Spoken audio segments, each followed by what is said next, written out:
ബാറക്ക്മോർ ജീവനുള്ളതും ജീവിപ്പിക്കുന്നതും ഇരുതല മൂർച്ചയുള്ള വാളിനേക്കാൾ ശക്തവും പൈശാചിക പോരാട്ടത്തിൽ ജയം നൽകുകയും ആത്മാവിൻ്റെ നിത്യതയിലേക്ക് ആനയിക്കുകയും ചെയ്യുന്ന സത്യവും വിശുദ്ധവുമുള്ള ദൈവവചന പഠനത്തിൻ്റെ ഉള്ളാന്തരങ്ങളിലേക്ക് എല്ലാ പ്രിയപ്പെട്ടവർക്കും ഹൃദ്യമായ സ്വാഗതം.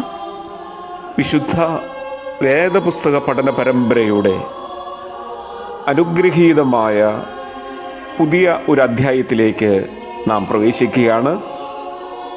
തലകളെ വണങ്ങാം, നമുക്കൊരു വാക്ക് പ്രാർത്ഥിക്കാം. സർവശക്തനും പരമകാരുണ്യവാനും സ്നേഹസമ്പൂർണനുമായ ദൈവമേ, അങ്ങയുടെ വിശുദ്ധ വേദപുസ്തകത്തിൽ അടങ്ങിയിരിക്കുന്ന അത്ഭുതമുള്ള കാര്യങ്ങളെ കാണുവാൻ, പഠിക്കുവാൻ, ഗ്രഹിക്കുവാൻ, ധ്യാനിക്കുവാൻ ഞങ്ങളുടെ ഉൾക്കണ്ണുകളെ പ്രകാശിപ്പിക്കുമാറാകണമേ. ആമേൻ.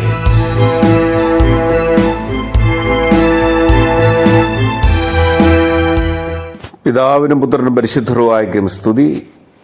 ആദ്യമുതൽ തൻ്റെ കരുണയും മനോഗുണവും രണ്ട് ലോകങ്ങളിൽ സദാ ഇപ്പോഴും വർദ്ധിച്ചിരിക്കുമാറാകട്ടെ. ആമേൻ.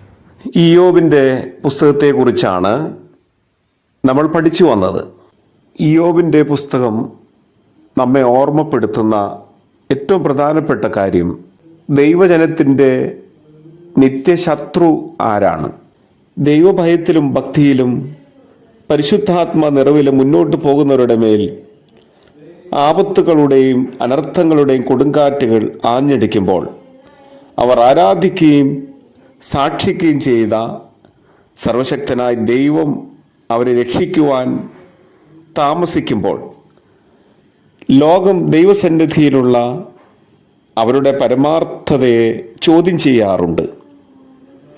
ലോകത്തിൻ്റെ വിമർശനങ്ങളുടെയും ആത്മീയ സ്നേഹിതരുടെ നിർദ്ധയമായ പരിഹാസങ്ങളുടെയും മുമ്പിൽ ഈ ദുർഘടമേടുകൾ ഒരു ദൈവ പൈതൽ എങ്ങനെ തരണം ചെയ്യണമെന്ന് ഇയ്യോബിൻ്റെ പ്രതികരണം നമുക്ക് നന്നായി വിശദീകരിച്ച് തരുന്നുണ്ട്.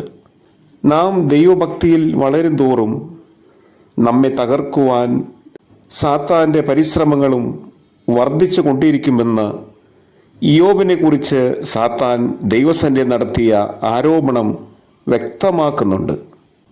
ദൈവം ഇയ്യോബിനും അവൻ്റെ ഭവനത്തിനും അവനുള്ള സകലത്തിനും നൽകിയിരിക്കുന്ന കാവലും സുരക്ഷയും അവൻ്റെ ബൃഹത്തായ മൃഗസമ്പത്തും കൊണ്ടാണ് ഇയ്യോബ് ദൈവഭക്തിയിൽ ജീവിക്കുന്നതെന്നായിരുന്നു ദൈവസന്നിധിയിൽ സാത്താൻ്റെ ഏറ്റവും പ്രധാനപ്പെട്ട വാദമുഖം എന്ന് നമുക്ക് ഇയ്യോബിൻ്റെ പുസ്തകത്തിൽ നിന്ന് വെളിവാകുന്നുണ്ട്. ഇയ്യോബിൻ്റെ പുസ്തകം 1-ാമത്തെ അധ്യായത്തിൻ്റെ 9 മുതൽ 11 വരെയുള്ള ഭാഗം ഇത് സുവ്യക്തമാക്കി തരുന്നുണ്ട്. അപ്പോൾ ദൈവം ഇയ്യോബിൻ്റെ ശരീരത്തിന് മാത്രം കൈവയ്ക്കരുതെന്ന വ്യവസ്ഥയിൽ ഇയ്യോബിനുള്ള സകലത്തെയും സാത്താന് ഏൽപ്പിച്ചു കൊടുക്കുന്നുണ്ട്. തൻ്റെ മൃഗസമ്പത്ത് നഷ്ടമായിട്ടും മക്കളുടെ മരണവാർത്ത കേട്ടിട്ടും ദൈവത്തെ തള്ളിപ്പറയാതിരുന്ന ഇയ്യോബ് സാത്താൻ്റെ പ്രതീക്ഷകളെ തകർത്ത് തരിപ്പണമാക്കുകയാണ്. അപ്പോൾ സാത്താൻ ഇയ്യോബിൻ്റെ പ്രാണനെ മാത്രം സ്പർശിക്കുകയില്ലെന്ന് ദൈവത്തോട് മറ്റൊരു വ്യവസ്ഥ ചെയ്ത് ഇയ്യോബിനെ ഉള്ളങ്കാൽ മുതൽ നെറുക വരെ കഠിനമായ പരുക്കുകളാൽ പീഡിപ്പിച്ചു. ഇയ്യോബിൻ്റെ പുസ്തകം 7-ാമത്തെ അധ്യായത്തിൻ്റെ 7-ാമത്തെ വചനം നോക്കുക. തൻ്റെ ഭർത്താവിൻ്റെ അസഹ്യമായ വേദനയുടെ വേളയിൽ ദൈവത്തെ ശപിച്ച് മരിക്കുവാൻ ഇയ്യോബിനെ അവൻ്റെ ഭാര്യ ഉപദേശിക്കുന്നതായിട്ട് നാം കാണുന്നു. അപ്പോഴും ഇയ്യോബിൻ്റെ ദൈവത്തിലുള്ള സുദൃഢമായ വിശ്വാസത്തിന് യാതൊരു വിഘ്നവും സംഭവിച്ചില്ല. കാരണം ദൈവം തൻ്റെ ജനത്തെ സംരക്ഷിക്കുമെന്നും അവരുടെ പ്രാണൻ അവൻ്റെ ഉള്ളംകൈയിൽ സുരക്ഷിതമാണെന്നും ഇയ്യോബിന് വളരെ ഉറച്ച ബോധ്യമുണ്ടായിരുന്നു. തൻ്റെ ഭക്തന്മാരുടെ ഓരോ ചലനത്തെക്കുറിച്ചും നിതാന്ത ശ്രദ്ധയുള്ളവനാണ് ദൈവമെന്ന് നീതിമാനായ ഇയ്യോബിൻ്റെ ജീവിതം നമ്മെ പഠിപ്പിക്കുന്നു. സാത്താന് ദൈവജനത്തിൻ്റെ മക്കളെയും സമ്പത്തിനെയും ആരോഗ്യത്തെയും പ്രതികൂലമായി ബാധിക്കാൻ കഴിയുമെങ്കിലും സാത്താൻ്റെ പരീക്ഷകൾ സമ്പൂർണമായി വിജയിച്ചവനായ കർത്താവ് എന്നും ദൈവജനത്തിൻ്റെ തുണയും ബലവും ആശ്രയവും കാവലുമാണെന്നുള്ള യാഥാർത്ഥ്യം ദൈവ പൈതലിൻ്റെ നിത്യമായ പ്രത്യാശയാണെന്ന് യോബിൻ്റെ പുസ്തകം നമ്മെ പഠിപ്പിക്കുന്നു. തുടർന്നുള്ള ഭാഗങ്ങൾ നമുക്ക് അടുത്ത ദിവസം ശ്രദ്ധിക്കാം.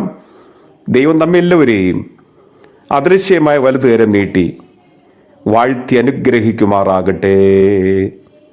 ആമേൻ.